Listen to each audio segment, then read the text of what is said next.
Bienvenidos a este espacio de la página web de la Iglesia Cristiana Getsemaní. Te invitamos a abrir tu Biblia y seguir junto a nosotros el estudio de la Palabra de Dios que tenemos para hoy.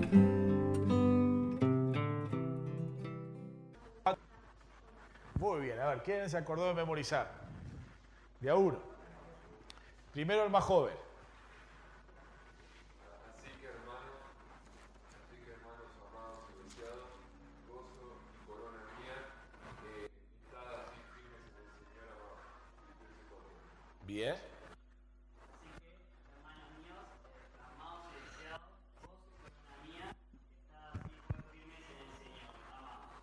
Filipenses 4:1. Bien. ¿Quién más? ¿Noé? Así que hermanos, amados, deseados, gozo y corona mía, estad firmes así en el Señor, amado. Bien. Algunos habían estudiado 4.4, que es más conocido. Pero era 4.1. Bien, vamos a mirar allí en el capítulo 1. Y bien, estamos mirando este libro de la Escritura, de la Palabra de Dios, allí en el Nuevo Testamento. Y bien, vamos a comenzar mirando los dos primeros versículos en esta tarde.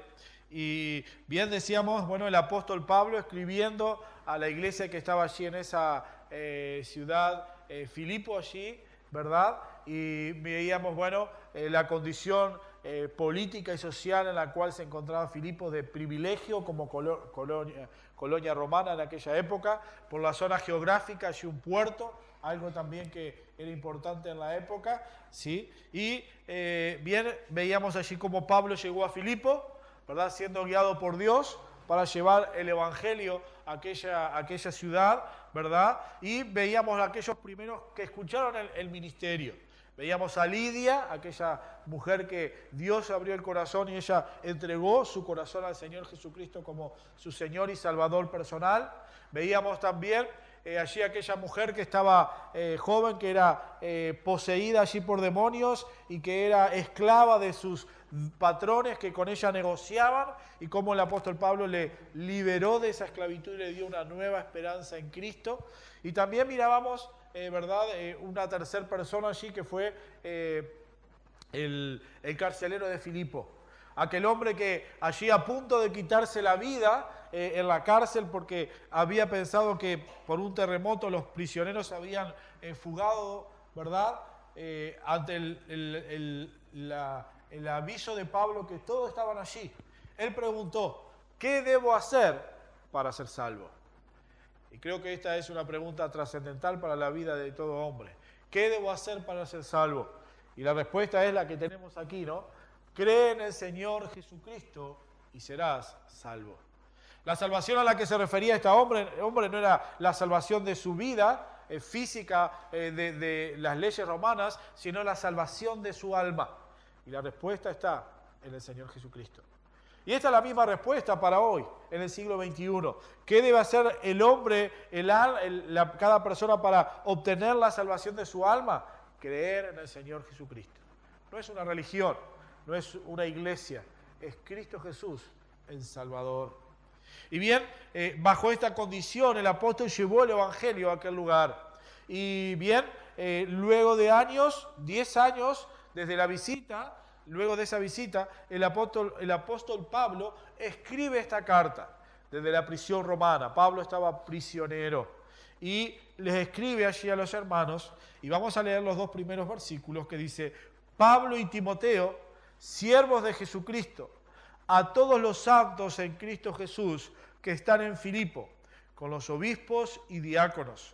Gracia y paz a vosotros, de Dios nuestro Padre y del Señor Jesucristo. Vamos a dirigirnos a Dios en oración. Padre, qué bueno es poder estar reunidos en esta hora juntos. Qué bueno es poder tener el privilegio de poder mirar tu palabra. Y queremos, Dios, que tú hables a nuestro corazón en esta hora. Enséñanos, Señor, a cada uno de nosotros en esta noche. Tú conoces nuestra necesidad, conoces nuestra condición, y rogamos para que tu palabra esté obrando por medio de tu Espíritu en nuestras vidas, Señor y Dios. Y Padre, que tú, Señor, estés desafiándonos a cada uno de nosotros y estés moldeándonos por medio de tu palabra. Y Padre, una vez más, gracias por poder tener tu palabra, Señor. Oramos y nos ponemos y me pongo en tus manos para que seas tú hablando a través de mí a mis hermanos. Oramos en nombre de Jesús. Amén. Y bien, allí tenemos a Pablo escribiendo. Y lo primero que podemos notar aquí es, a diferencia de otras cartas de Pablo, es que el autor se identifica allí. No se identifica sencillamente como Pablo. En otras epístolas o cartas podemos ver que él se identifica como Pablo, apóstol de Jesucristo. Pero en este caso, Pablo se identifica sencillamente sin usar su título de apóstol. Y le dice, bueno, Pablo y Timoteo. Bien, el motivo era de que Pablo tenía un conocimiento íntimo de estos hermanos. Y lo vamos a ver a medida que vamos a avanzar en esta tarde. Y bien, Pablo no necesitaba de título para escribir a estos hermanos. Pablo deseaba ahora expresar su agradecimiento a los hermanos de Filipo. Al escribir esta carta, Pablo no estaba tratando de corregir alguna dificultad, algún problema en la iglesia de Filipo, sino, como bien mirábamos el domingo pasado, Pablo, uno de los motivos de la carta era agradecimiento. Por lo tanto, él allí le escribe, agradeciendo a los filipenses por aquellas dádivas que ellos habían enviado por medio de Epafrodito. Pero bien, conjuntamente con Pablo aparece allí el nombre Timoteo. Este era de más conocido por los hermanos de Filipo. Si vamos al libro de los Hechos, donde se nos relata allí los viajes misioneros del apóstol Pablo, encontramos que Timoteo fue con Pablo en su viaje misionero. Y que también cuando él fue a Filipo, ¿verdad? Timoteo estaba con ellos. Por lo tanto, podemos ver de que, bien, Timoteo también era bien conocido por los hermanos de Filipo. Pero es interesante mirar también con relación a Timoteo, bueno, ¿cuál es el significado de su nombre? Y capaz que ustedes lo saben. Pero bien, el nombre de Timoteo está compuesto de dos palabras. Y estas significan, bueno, la primera parte, timao, o timo, deberíamos decirlo en español, significa allí yo honro. Y teos significa Dios. Por lo tanto, el nombre de Timoteo significa yo honro a Dios.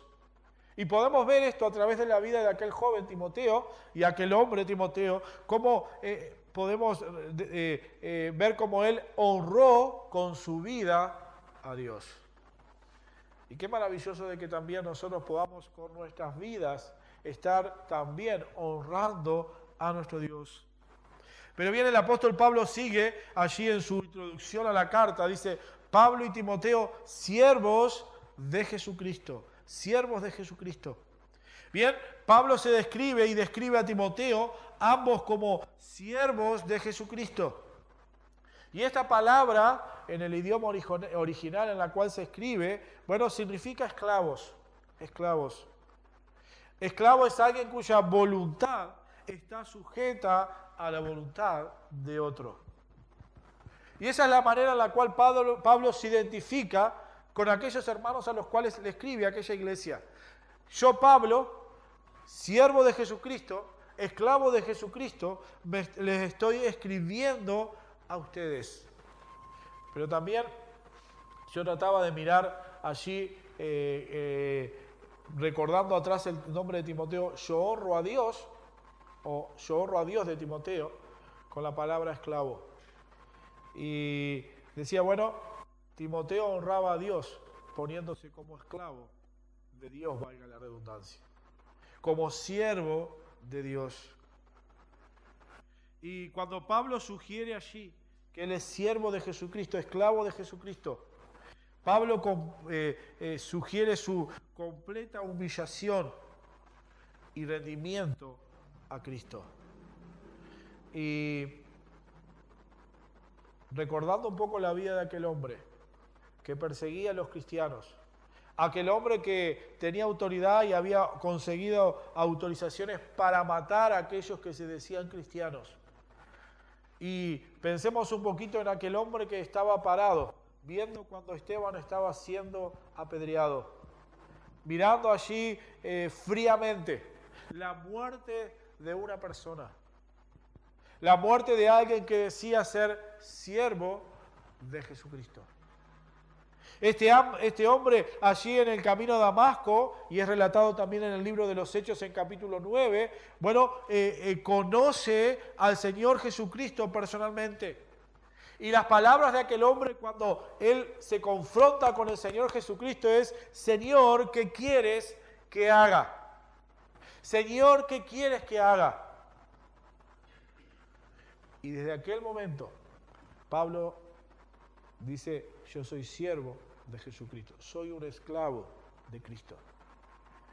Como dice bien la palabra de Dios, no ya yo, sino Cristo en mí.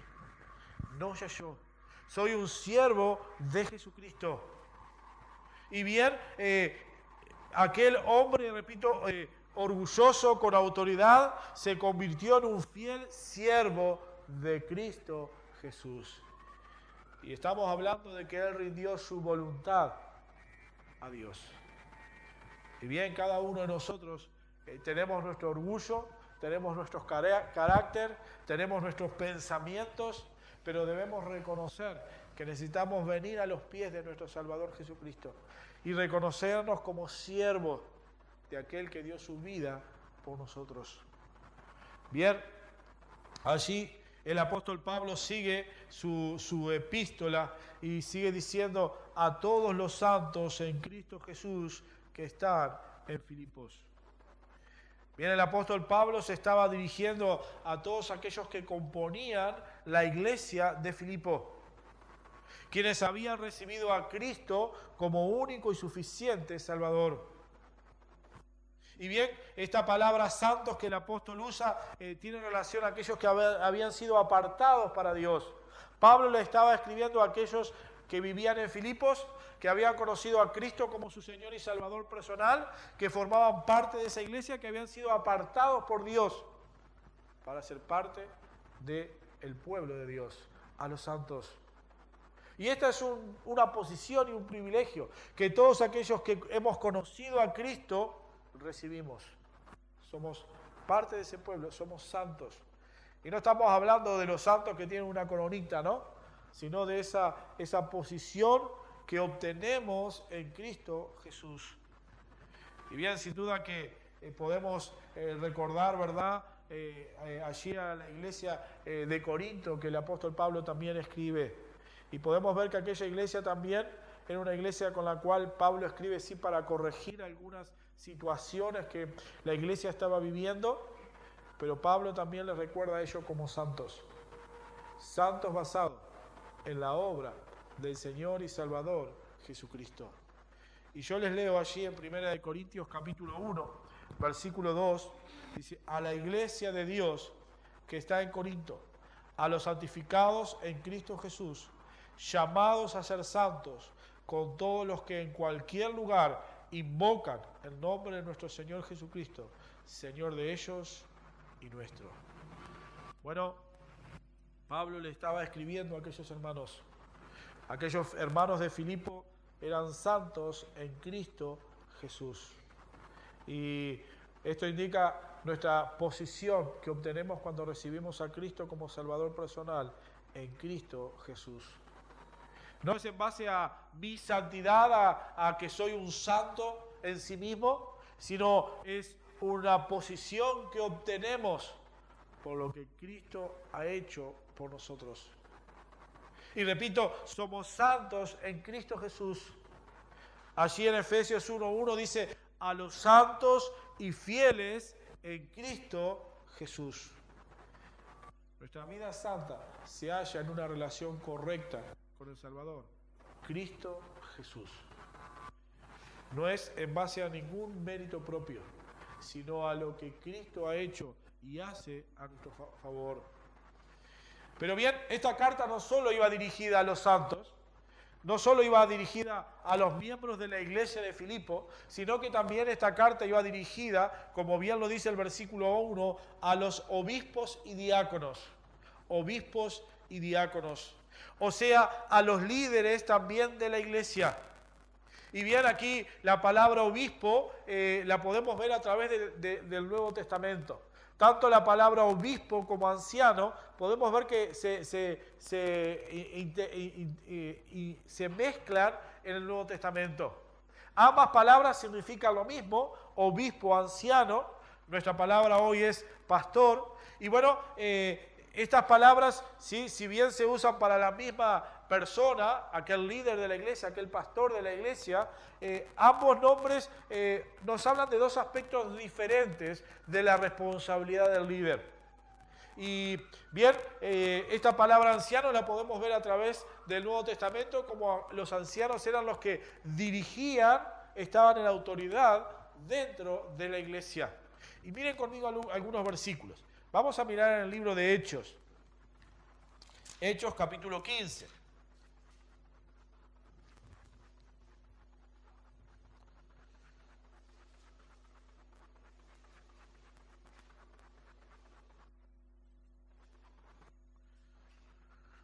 Bueno, aquí encontramos la palabra anciano.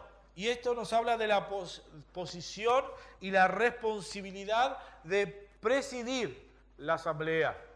Y allí en el capítulo 15, versículo 2, dice: como Pablo y Bernabé tuviesen una discusión y contienda no pequeña con ellos, se dispuso que subiesen Pablo y Bernabé a Jerusalén, y algunos otros de ellos a los apóstoles y a los ancianos para tratar esta cuestión. Versículo 4 nuevamente: y llegaron a Jerusalén y fueron recibidos por la iglesia y los apóstoles y los ancianos, aquellos que estaban liderando. En el versículo 6 también podemos ver: y se reunieron los apóstoles y los ancianos para conocer de este asunto. Bueno, estos ancianos tenían esa posición de responsabilidad, de guiar. Y bien, también se destaca la palabra obispo, que tiene más bien no tanto con la posición de autoridad, sino tiene que ver con la actividad que requería el cargo de anciano. Pero bien, ambas palabras son usadas en el Nuevo Testamento para referirse a una misma persona, aquel que lidera, aquel pastor de la iglesia. Sí, como digo, nos hablan de un aspecto de liderazgo y autoridad y posición, y un aspecto de actividad. Pero también es interesante de ver, bueno, cuál era la responsabilidad de aquellos ancianos. Y en un lugar donde podemos ver claramente cuál era la responsabilidad de los ancianos es en el libro de Hechos. Y vamos a mirar Hechos capítulo 20. Allí el apóstol Pablo había estado durante un tiempo con los hermanos en Efeso, había enseñado, como mismo dice, de noche y de día, y bien, llegó el momento de despedirse. Y luego de haber estado instruyendo a los hermanos de Efesios, bueno, él deja algunas recomendaciones. Y allí en el capítulo 20, versículos 28 y 29 dice, versículo 28 dice: por tanto, mirad por vosotros y por todo el rebaño en que el Espíritu Santo os ha puesto por obispos, para apacentar la iglesia del Señor, la cual él ganó por su propia sangre. Porque yo sé que después de mi partida entrarán en medio de vosotros lobos rapaces, que no perdonarán al rebaño. Bueno, allí Pablo le recuerda a aquellos ancianos, bueno, esta es su labor. Dios los ha puesto en un rebaño que él ha comprado. Lo primero que marca es: ustedes son los responsables, pero no son dueños. Este rebaño ha sido comprado por Cristo. Ustedes son responsables, podemos decir, de administrar, de cuidar, de velar por la vida y el bien de las ovejas. Bueno, Pablo le dice: preocúpense por apacentar la iglesia del Señor. Y recalca: la cual él ganó por su propia sangre. Por lo tanto, allí nos recuerda, ¿verdad?, cuál es la tarea, responsabilidad del anciano, del obispo, del pastor. Pero también La palabra de Dios nos muestra de que esa no solo es la responsabilidad, sino también muestra cuál debe ser su conducta. Y Pablo le dice a Timoteo, y yo les leo, a Tito, perdón, en Tito capítulo 2, versículos 7 y 8, le dice, presentándote tú en todo como ejemplo de buenas obras en la enseñanza, mostrando integridad, seriedad, palabra sana e irreprochable, de modo que el adversario se avergüence y no tenga nada malo que decir de vosotros. Bien, no solo tiene una tarea hacia el rebaño, sino también tiene una tarea personal de presentarse como un ejemplo de buenas obras ante la iglesia, Pero bien, también allí habla de los diáconos a la cual la carta fue escrita. Y estos, eran aquellos que colaboraban en asistir a la iglesia, colaboraban con los ancianos o los pastores en relación a las cuestiones físicas de la iglesia. Y esto no involucra de que en modo alguno que los diáconos no pudieran desarrollar actividades espirituales. Pero la tarea es velar por el cuidado del cuerpo de Cristo, de la iglesia, en las áreas físicas, en lo edilicio también. Pero bien, es evidente que el ejercicio del diaconado era considerado importante. Y debe ser considerado importante hoy en día.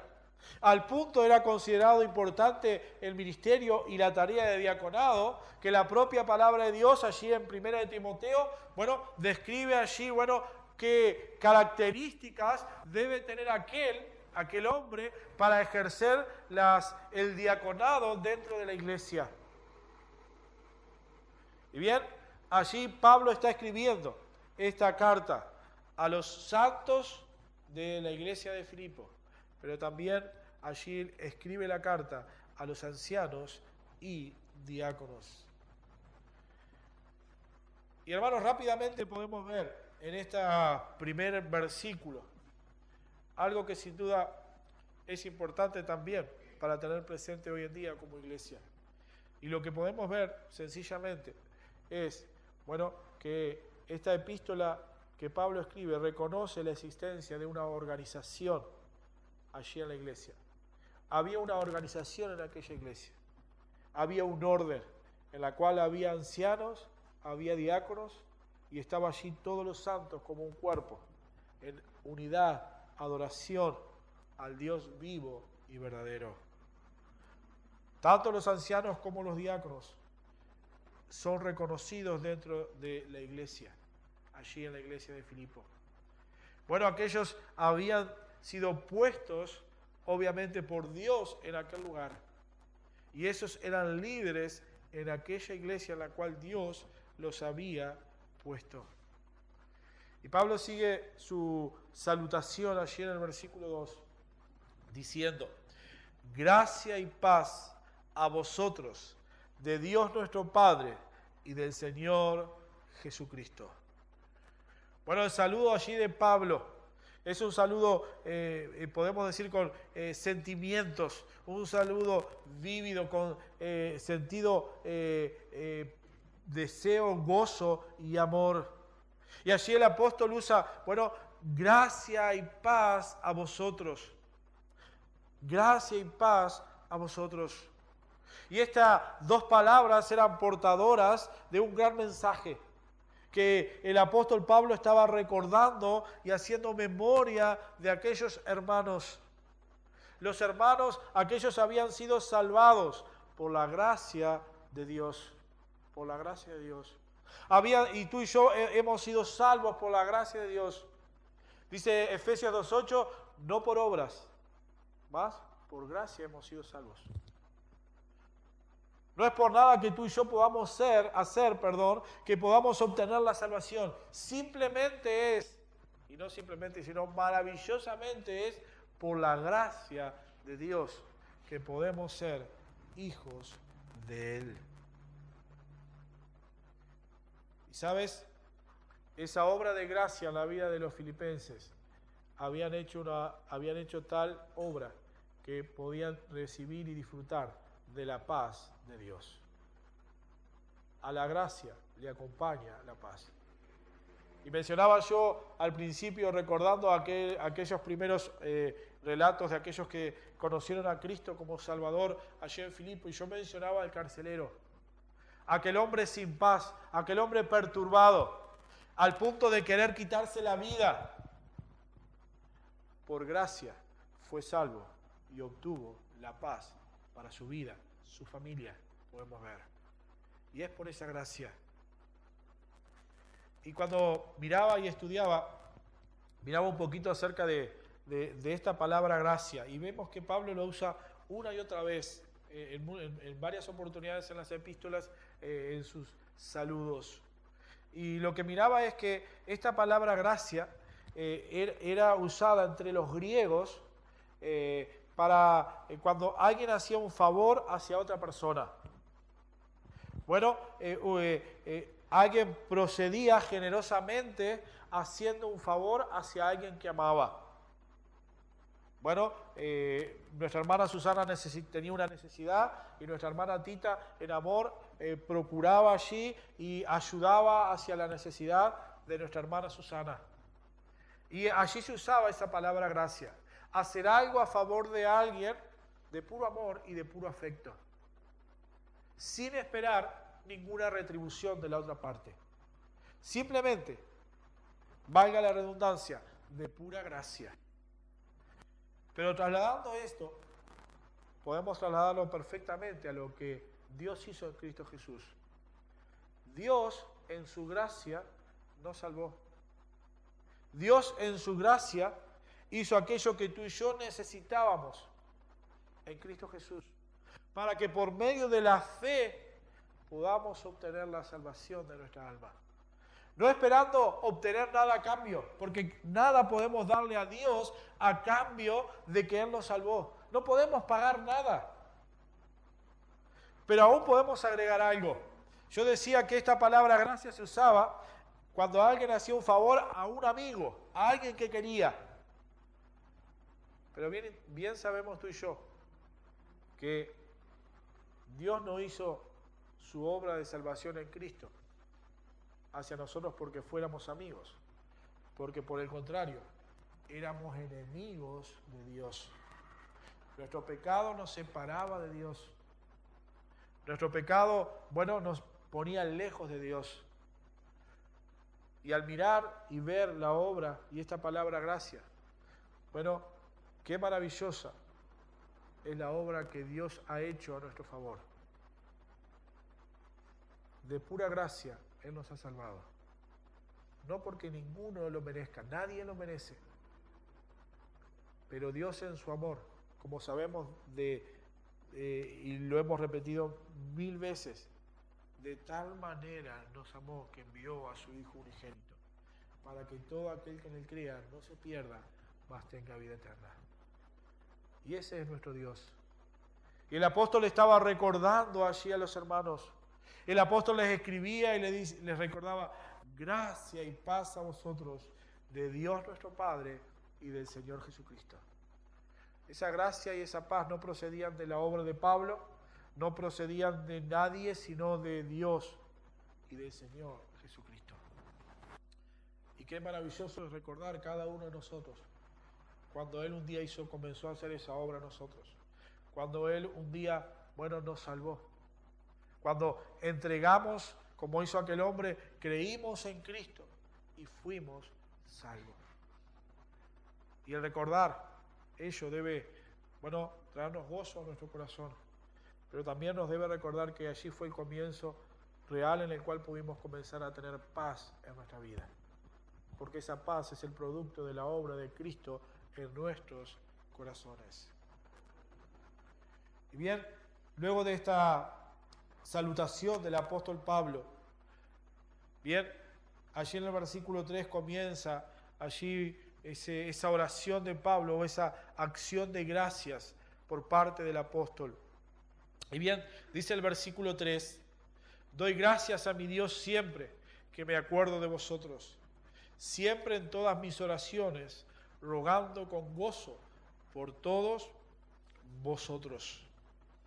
Bien, Pablo comienza allí a introducir una nota de gratitud hacia los hermanos, pero también, bueno, está dirigiéndose allí, a ellos recordando, da gracias a Dios, siempre se acuerda de ellos, siempre se acuerda de ellos en sus oraciones, rogando por ellos con gozos.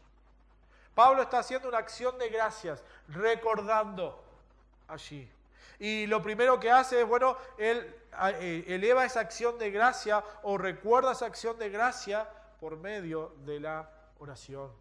En estos dos primeros versículos, 3 y 4.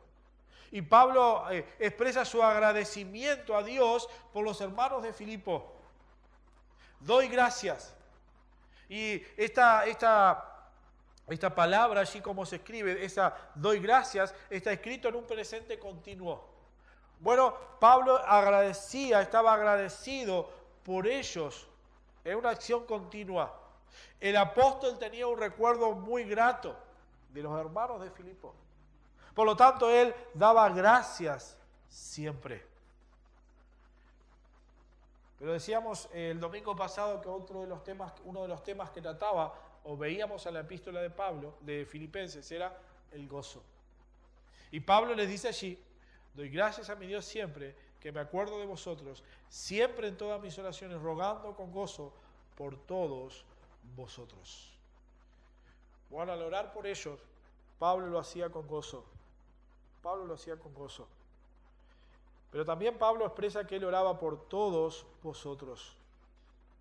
Y esto es una prueba y a la vez es un reto. Y realmente yo no tengo buena memoria y no tengo muy buena memoria en los nombres. Los que conocen a mi hermano, él tiene muy buena memoria con los nombres. Muy buena memoria. Y bueno, mi hermano, todos los que vamos al campamento obrero saben, él se levanta y ora. Y él empieza a decir, no sé cuántos nombres dice, pero muchos nombres. Y él recuerda persona por persona, recuerda a todos los miembros de su iglesia y recuerda hermanos que conoce y recuerda nombre por nombre, ¿no? Repito, yo no soy tan bueno en recordar nombres, ¿no? Pero Pablo, cuando leía esto, enseguida recordaba ese hecho, ¿no? El apóstol Pablo dice, oraba por todos los hermanos de Filipo. Él no estaba haciendo distinción persona o favoritismo. Bueno, amaba más a Epifanio que a Epafrodito.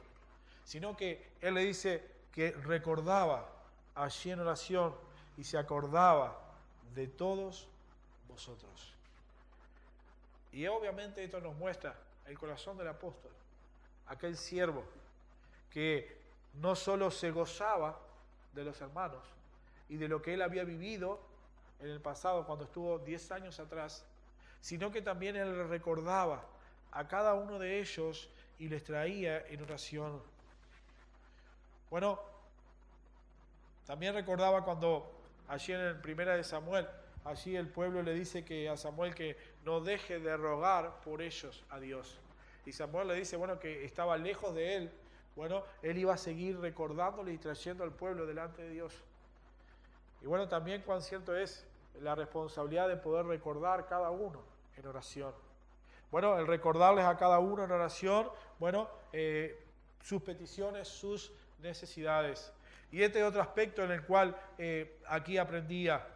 Cuando Pablo habla que él oraba por ellos, y miren conmigo el versículo 4, siempre en todas mis oraciones rogando con gozo por todos vosotros. Y esta palabra rogando habla de una petición específica. Pablo no solo decía, Señor, ayuda a los hermanos de Filipo. Señor, ayuda le dije al hermano Epafrodito, se me ocurrió, ¿no? Sino que él oraba específicamente por necesidad de la iglesia.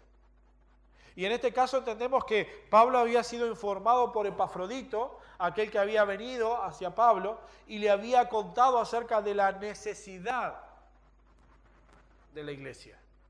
Por lo tanto, Pablo no oraba a grandes rasgos, podemos decir, sino que específicamente él rogaba y traía esas peticiones específicas delante de Dios. Y bien, esto también es interesante. Necesitamos orar los unos por los otros. Y cuando yo les recuerdo a cada uno de los miembros y visita, bueno, realmente no pongo el nombre, bueno, Dios bendice a Juan, sino trato de ver y tratar de conocer, bueno, una necesidad de Juan para traer específicamente. Y eso es lo que hacía Pablo. No solo él ponía los nombres, sino que ponía la necesidad específica de los hermanos. Y Pablo rogaba allí por aquellos hermanos.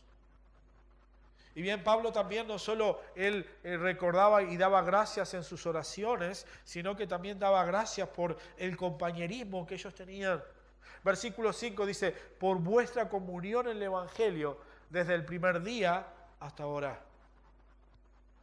Y el apóstol Pablo enfatiza esa acción de gracias, en recordar lo que había pasado allí en Filipo, cuando él llegó con el Evangelio, pero también él recordaba cómo ellos habían sido partícipes en el Evangelio. No solo habían sido receptores del Evangelio, sino habían colaborado en pro del Evangelio. Y repito, leemos, por vuestra comunión en el Evangelio, doy gracias, ruego, con gozo por todos vosotros, por vuestra comunión, por vuestra participación. Esta palabra comunión significa asociación, compañerismo, el tener algo en común. Y Pablo agradecía a ellos, doy gracias por la comunión, el compañerismo, por haber tenido en común el Evangelio.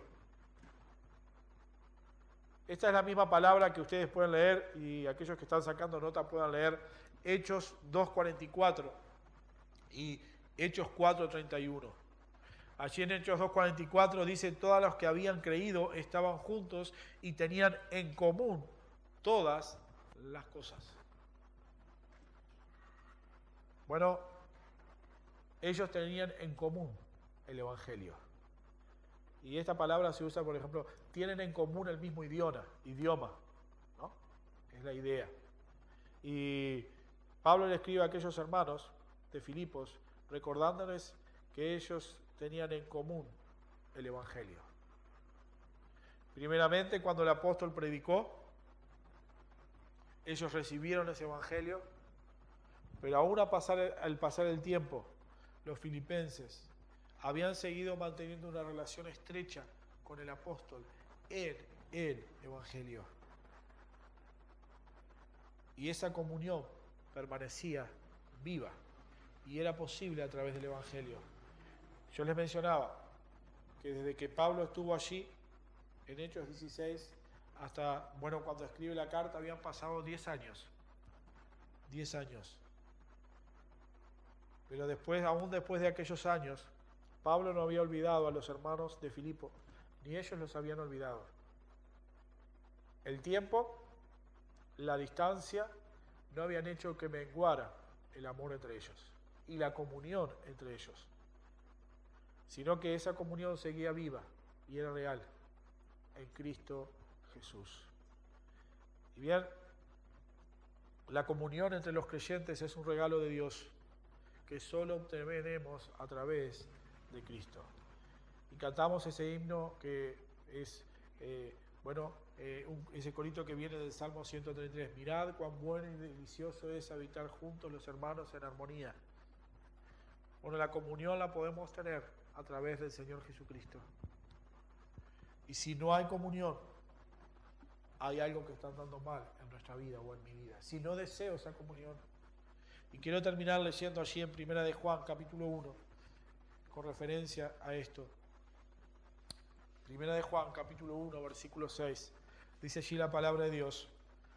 Si decimos que tenemos comunión con Él y andamos en tinieblas, mentimos y no practicamos la verdad. Pero si andamos en luz, como Él está en luz, tenemos comunión unos con otros. Y la sangre de Jesucristo, su Hijo, nos limpia de todo pecado. Bueno, Pablo se regocijaba en la comunión que podía tener en el Evangelio con aquellos hermanos. Y Pablo se recordaba de ellos con gozo y se deleitaba en su comunión. Que bien podamos estar nosotros creciendo en el Señor y podamos también recordarnos con gozo, orar unos por otros, orar unos por los otros por las necesidades, estar disfrutando de la comunión en el Evangelio, pero también podamos nosotros alabar a nuestro Dios por su obra de gracia a nuestro favor, por la cual hoy podemos ser parte de su iglesia y de su pueblo. Vamos a orar. Dios, qué bueno es poder meditar en tu palabra, qué bueno, Dios, es poder mirar y recordar lo que tú has hecho a nuestro favor en Cristo Jesús. Padre, te agradecemos por esa gracia que tú has hecho en nosotros, esa gracia que ha hecho posible que podamos ser llamados hijos tuyos, Dios. Pero también, Padre, que podamos gozarnos y deleitarnos en la comunión unos con otros. Podamos también nosotros orar unos por los otros. Y así, Dios, estar, Padre, como hermanos, como iglesia, Señor, creciendo en ti. Y recordando las palabras del Salmo, mirad cuán bueno y delicioso es habitar juntos los hermanos en armonía, porque es allí donde envía Dios su bendición. Gracias, Dios, por estar juntos, Señor. Y recordamos a los hermanos que no han venido, Señor, para que tú seas con ellos también. Y que juntos podamos, Padre, deleitarnos en tu obra en Cristo hacia nosotros. Oramos y te agradecemos en nombre del Señor Jesús. Amén. Gracias por haber escuchado con nosotros el estudio de la palabra de Dios. Si quieres seguir aprendiendo un poco más, puedes venir a visitarnos en nuestra iglesia en Comercio 1991, a unas cuadras de Avenida Italia, o comunicarte con nosotros y a la brevedad te responderemos. Te esperamos.